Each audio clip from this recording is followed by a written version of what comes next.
আসসালামু আলাইকুম। Master of JavaScript কোর্সের ক্লাস 3 তে সবাইকে স্বাগতম। গত ক্লাসে আমরা জাভাস্ক্রিপ্টের ভেরিয়েবল শিখেছিলাম। আজকের ক্লাসে আমরা জাভাস্ক্রিপ্টের ভেরিয়েবলের আরেকটি পার্ট কনস্ট নিয়ে কথা বলবো। তো কনস্ট নিয়ে কথা বলতে হলে সবার আগে আমাদের জানতে হবে কনস্ট কি। তো নরমালি কনস্টের ফুল ফর্ম হলো কনস্ট্যান্ট। আমরা যখন কনস্ট্যান্ট কথাটি বললাম তখন সবার মাথায় একটা চিন্তায় আসবে যে কনস্ট্যান্ট তো ধ্রুবক, তাই না? তো কনস্ট্যান্ট মানে হলো যে একটি ধ্রুবক যা কখনো পরিবর্তন হয় না, একটি সেম মান থাকে যেই মানটাই আমাদেরকে অল টাইম ইউজ করতে হয়। তো এই কনস্টটা কিভাবে জাভাস্ক্রিপ্টে কাজ করে তাই আজকে আমরা দেখব। গত ক্লাসে আমরা দেখেছিলাম যে ভেরিয়েবল তিনভাবে ডিফাইন করা যায়: বার, লেট এবং কনস্ট বা কনস্ট্যান্টের মাধ্যমে আমরা ভেরিয়েবল ডিফাইন করতে পারি। ওকে, তো আজকে আমরা দেখব যে কিভাবে কনস্ট্যান্টের মাধ্যমে ভেরিয়েবল ডিফাইন করে বা কনস্ট্যান্টটা মূলত কি।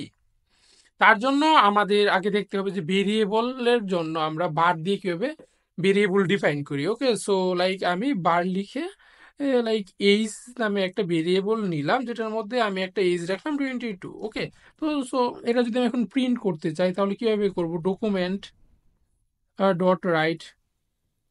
ওকে, দেন আমি আমার ভেরিয়েবলের নামটা এখানে দিয়ে দিব, লাইক এইজ। ওকে, সো আমাদের ভেরিয়েবলের নামটা ছিল কি? এইজ।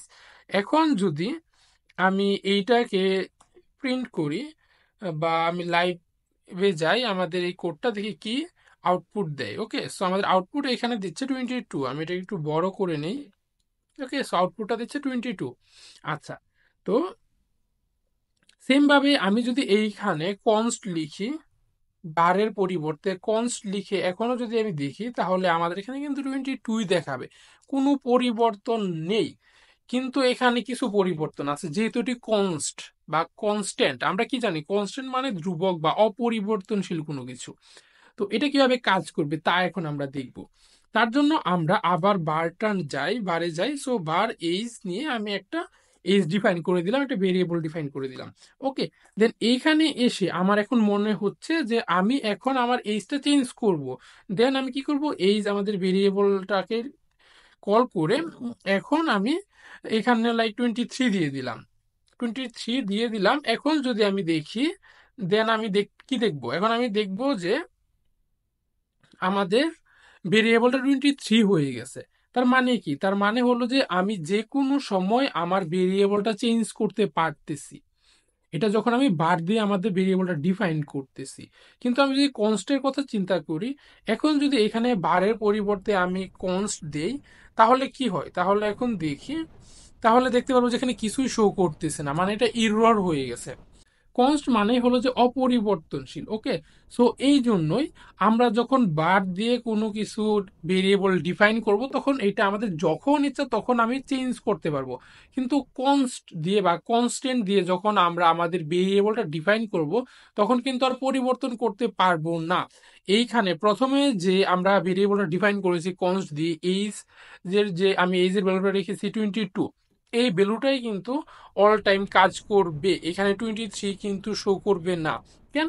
কারণ এটা হলো কনস্ট, মানে কখনো পরিবর্তন হবে না। কিন্তু আমার যখন আমি ভেরিয়েবল ইউজ করব, তখন যে কোনো সময় গিয়ে আমি আমার এই ভেরিয়েবলের যে ভ্যালুটা আছে, ভ্যালুটা চেঞ্জ করে ফেলতে পারবো। তো মূলত এটাই ভেরিয়েবলের যে তিনটা পার্ট আছে, like var, let and const. So var আর লেটের মধ্যে তেমন কোনো পার্থক্য নেই বললেই চল, একদম অল্প কিছু পার্থক্য আছে যেটা এখন আমাদের জানার কোনো প্রয়োজনই নাই। যখন আমরা একটু অ্যাডভান্স লেভেলে যাব, তখন আমরা দেখব যে বার আর লেটের মধ্যে কি পরিবর্তন আছে বা কতটুকু যে পরিবর্তন হয় বার আর লেটের মধ্যে, ওইটা আমরা জানবো। এখন আমরা জাস্ট জানলাম যে কনস্ট কি আর কনস্টের কাজটা কি। কনস্ট হল ধ্রুবক যেটা কখনো পরিবর্তন হয় না। যদি আমরা একবার ভেরিয়েবল ডিফাইন করে দিই কনস্ট দিয়ে, তাহলে এটা অল টাইম সেম ভেরিয়েবলই আমাদের ইউজ করতে হবে।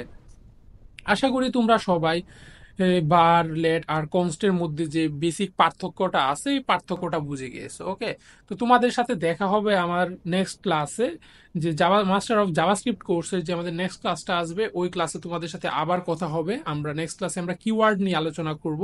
তো সেই পর্যন্ত সবাই আমাদের বি স্কুলের সাথেই থাকবা, আর আমাদের বি স্কুলটাকে অবশ্যই সাবস্ক্রাইব করে দিবা। আমরা তোমাদের জন্য আর নতুন নতুন কোর্স নিয়ে আসতেছি ইন ফিউচারে। সো তার জন্য আমাদের সাথে কানেক্টেড থাকো তোমরা। ওকে, তো দেখা হচ্ছে তোমাদের সাথে নেক্সট ক্লাসে। সেই বন্ধু সবাই ভালো থাকবা।